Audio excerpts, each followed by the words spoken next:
was identified as mentally retarded, put back from the 5th grade into the 4th grade, and stayed in that category until I got out of high school. I don't have any college training, but I met a high school teacher who one day changed my life. I was waiting on another student, and when he came in, he said to me, "Young man, go to the board and write what I'm about to tell you."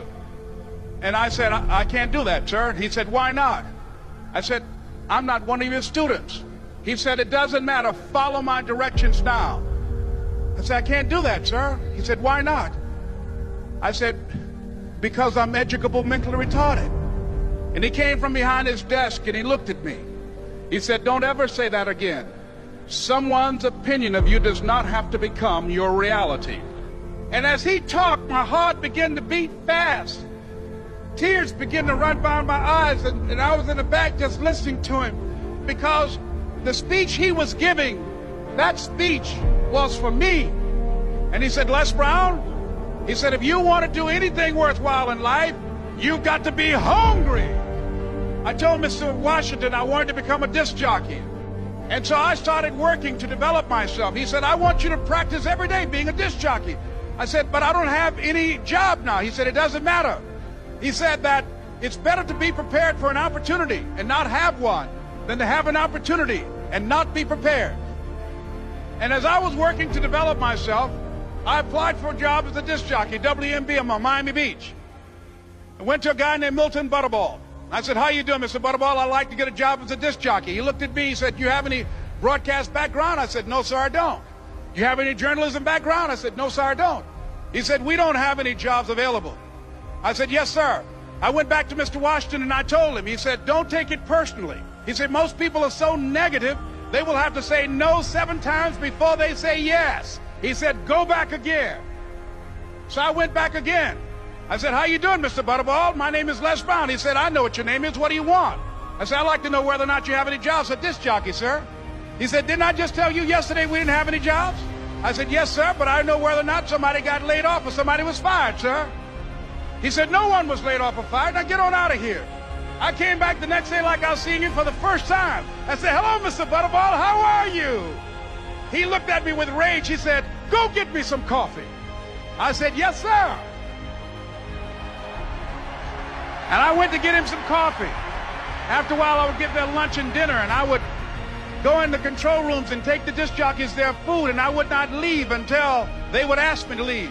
One Saturday afternoon, while I was at the radio station, a guy named Rock was drinking while he was on the air.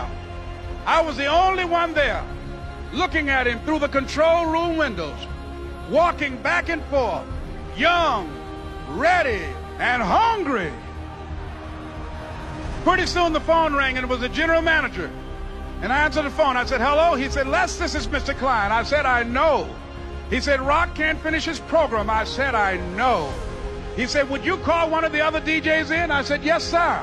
I hung the phone up. I said, "Now he must think I'm crazy." I called my mom and my girlfriend, Cassandra. I said, "Y'all turn up the radio and come out on the front porch. I'm about to come on the air." I waited for about 20 minutes, and I called him back. I said, "Mr. Klein, I can't find nobody." He said, "Young boy, do you know how to work the controls?" I said, "Yes, sir." He said, "Go in there and don't say nothing here." I said, "Yes, sir." I couldn't wait to get behind those controls. I put on an old Stevie Wonder record called Fingertips. I sat down behind that turntable. I said, "Look out, this is me, LB Triple P, Les Brown, your platinum playing papa. There were none before me, and there will be none after me. Therefore, that makes me the one and only. Young and single and love to mingle, certified, bona fide, indubitably qualified to bring you satisfaction, a whole lot of action. Look out, baby, I'm your love man." I was hungry.